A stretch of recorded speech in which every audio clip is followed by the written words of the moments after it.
Hi, it's Mark from TLR. I'm here with Bernie Pawlik, Pawlik Automotive in Vancouver, Vancouver's best auto service experience, 24-time winners, best auto repair in Vancouver, as voted by their customers. And we're talking cars. How you doing, Bernie? Doing very well. So this week's victim is a 2014 G63 AMG that was running a bit rough. What was going on with this vehicle? Yeah, so the vehicle came to us, the check engine light was on and the owner complained the engine was running a bit rough from time to time. That's what it's here for. What kind of testing and diagnosis did you do? Well, first of all, of course, is to road test the vehicle. And when we drove it, it seemed to run fairly well, maybe just a little rough. And then, of course, next step, scan tool hookup, a full vehicle code scan. And that revealed some interesting information to do some further testing. And I'll just get the screen share right away.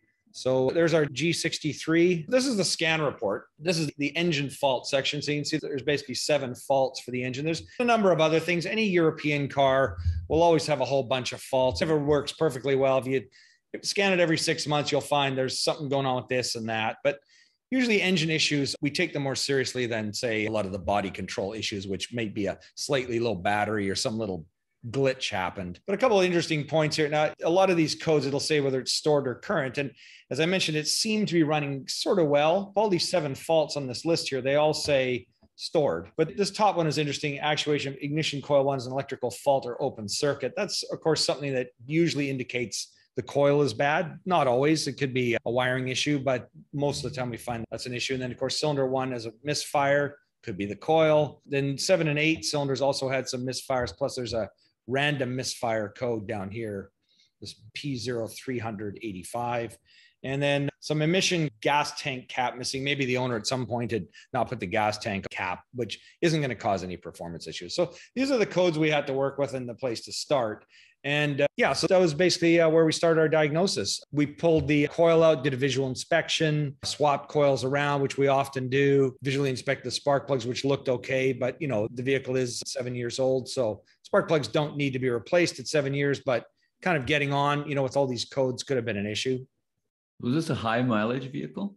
No, it only had 43,000 kilometers, so very low mileage, in fact. So that brought up another issue of another service we did, which we'll talk about in a little bit. So basically from our conclusion, we figured the best thing to do would be to replace the spark plugs and the number 1 cylinder ignition coil. And that's where we proceeded. The vehicle seemed to run a bit better afterwards, but seemed to be not quite perfect, but certainly an improvement. So how is changing the spark plugs and coil on this vehicle? Yeah, well, I'll just get into some different photos. So here's the engine. Beautiful looking as AMG engines tend to be on almost every AMG model. So you have your air cleaners here. These are the air intake ducts. It's a turbocharged V8. So the ducts to the turbo. And underneath here, underneath both these air cleaners, they need to be removed to access the fuel injectors, spark plugs, ignition coils, and so on. And here's another view of the left cylinder bank. This is the air cleaner off. The valve cover is basically here. You've got the fuel injectors here. This is a gasoline direct injection system, which you'll find on most vehicles made in this decade. The ignition coils sit here on top of the spark plug, which had been removed when I took this photograph. So that's basically it. Now, the interesting thing with the spark plugs is, spark plugs, you think, oh, there's spark plugs. You take them out. This looks like a sort of average type of spark plug. Screw it in, set it, torque it. But there's actually a procedure on these that this electrode, this is the ground electrode, and this open gap has to face within 45 degrees on either side of the fuel injector. I'll just kind of go back a photograph here. So this is the fuel injector. So when that spark plug is installed, that open gap has to sit sort of between this direction and this direction.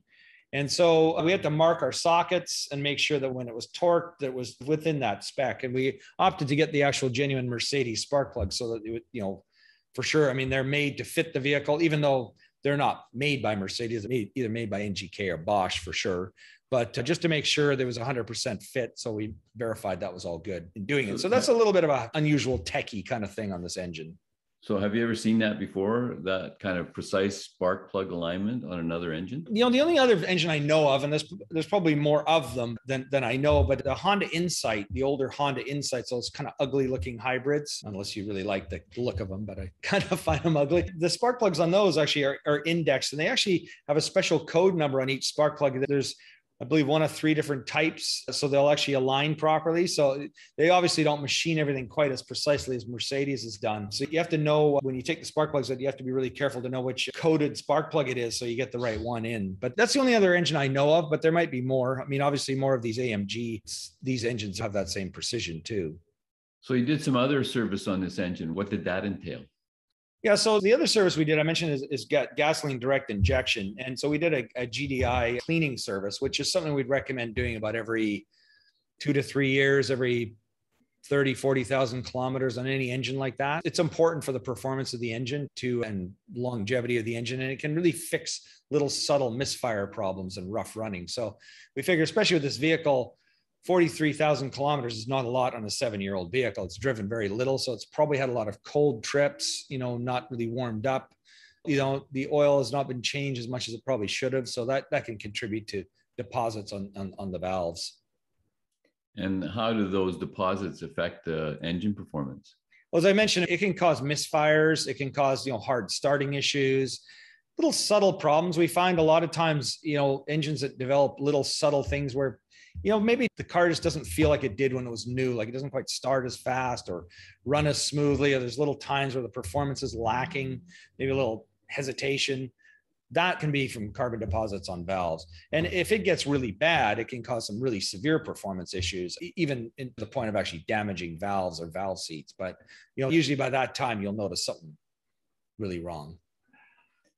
So after you did all that, how did the vehicle run?